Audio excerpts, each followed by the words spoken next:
नमस्कार, जय के चैनल में आप सबका स्वागत है और मैं हूँ आपके साथ संदीप कौर। और इस वक्त जो मैं खबर आपके सामने लेकर हाजिर हूँ वो कुछ इस तरह से है कि अगर हम लड़कियों की बात करें तो लड़कियां भी किसी चीज में पीछे नहीं है।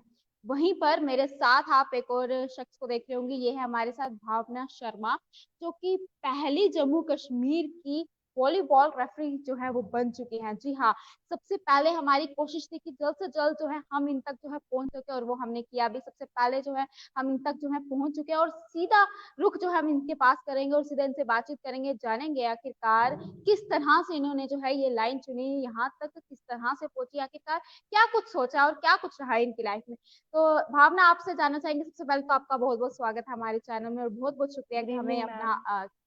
अपना टाइम दिया।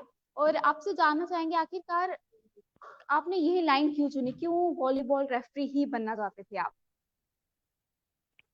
मैं एक्चुअली मैं 11th से 12th से ही मैं वॉलीबॉल खेल रही हूँ।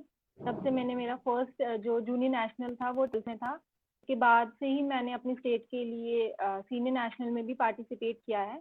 उसके बाद से ही क्या हमने बीपीएड भी किया, मैंने एमपीएड किया ग्रेजुएशन के बाद से। तो हमें तब से ही वॉलीबॉल तो पहले से ही मतलब बहुत अच्छा लगता था, खेलते थे, एक प्लेयर थे। तो जी सोचा कि रेफरी हमारे स्टेट से कोई रेफरी नहीं थी एज अ गर्ल। बॉयज तो हैं वॉलीबॉल एसोसिएशन की तरफ से जो रेफरी हैं, बट लड़की जी कोई नहीं थी।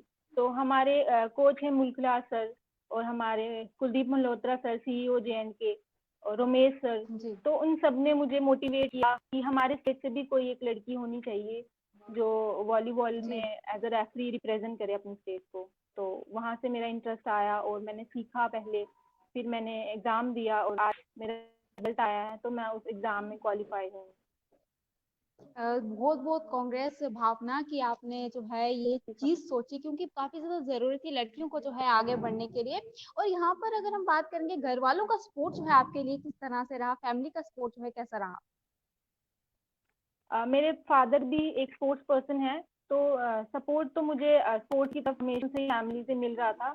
और एग्जाम देने के लिए भी मेरे को यहाँ से मम्मी पापा ने बहुत ही मोटिवेट किया कि आप जाओ, आगे बढ़ो, और दूसरी लड़कियों को भी मोटिवेट करो कि वो भी कुछ ऐसा।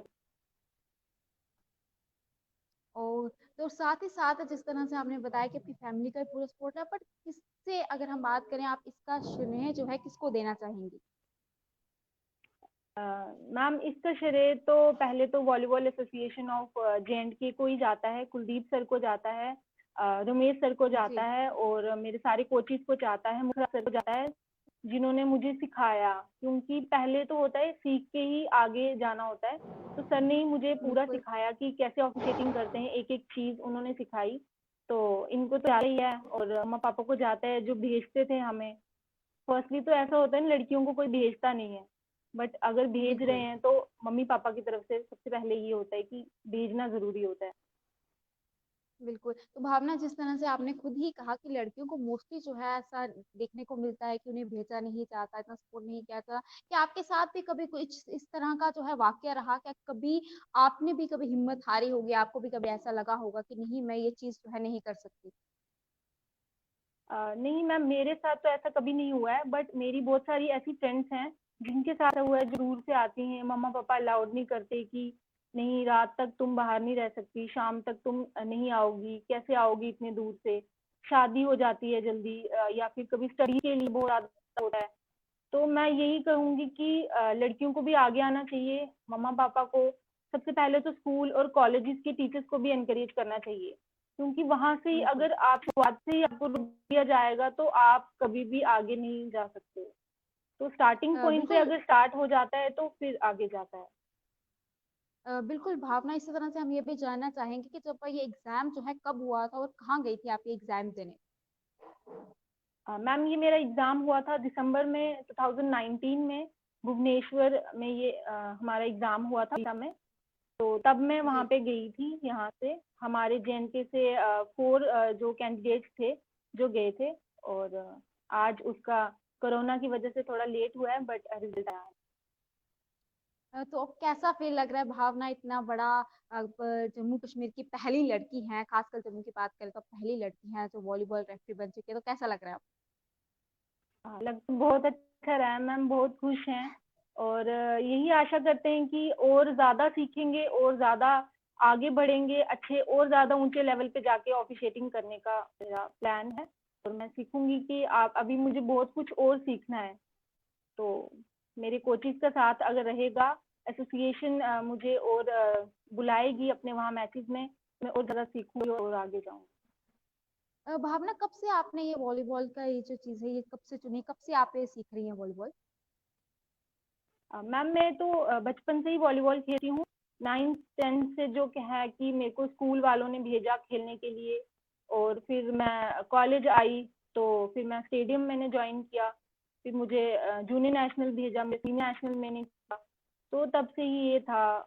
और उसके बाद ग्रेजुएशन के बाद मैंने स्पोर्ट्स में ही बैचलर्स इन फिजिकल एजुकेशन, और मेरी अभी मास्टर्स भी फिजिकल एजुकेशन में ही कंप्लीट हुई है। तो भावना, कहाँ कहाँ आप अभी तक जा चुकी हैं खेलने के लिए?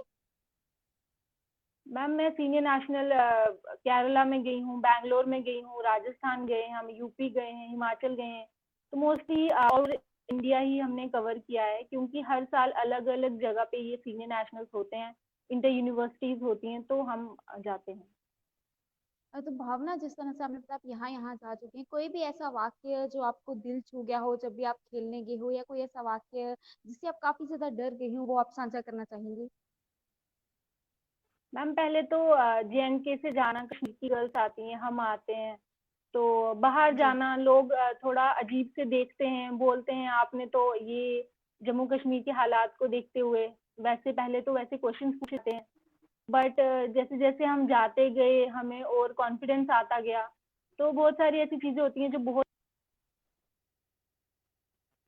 सॉरी डिस्कनेक्ट, तो बहुत जी। सारी चीजें होती हैं जो अच्छी लगती हैं, बहुत सारी चीजें होती हैं जो कभी कभी बुरी भी होती हैं। एज अ होल एक बहुत अच्छी जर्नी रही है, तो मैं तो बोलूंगी कि हर एक बच्चे को स्पोर्ट्स में पार्टिसिपेट करना चाहिए।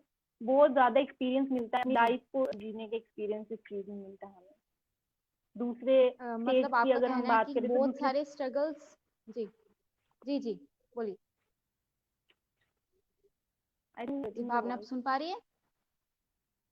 भावना, आप सुन पा रही हैं?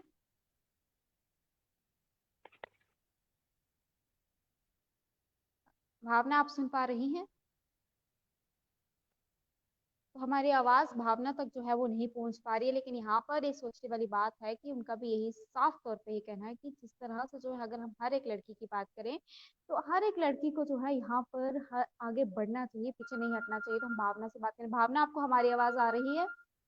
चलो, भावना के साथ हमारा कनेक्ट जो है वो टूट चुका है, तो हम फिर कोशिश करेंगे कि भावना के साथ जो है अपना कनेक्ट जो है वो फिर से बना सके, ताकि तमाम बाकी ऐसी लड़कियां हैं उन तक भी ये बात पहुंच सके, और वो भी जिस किसी डर की वजह से जो है पीछे हट जाती हैं, आखिरकार ऐसा ना हो। और एक बार फिर से जो है भावना ने साबित करके दिखाया है कि लड़कियां किसी से कम नहीं है। स्पेशली अगर हम बात करें जम्मू कश्मीर की लड़कियों की, तो वो जो है पीछे नहीं है और जम्मू कश्मीर का नाम जो है रोशन करे। एक बार मैं आपको जाते जाते फिर से बता दूं कि भावना जो है, भावना शर्मा जम्मू की रहने वाली है, और ये जम्मू कश्मीर की पहली वॉलीबॉल रेफरी जो है वो बन चुकी है।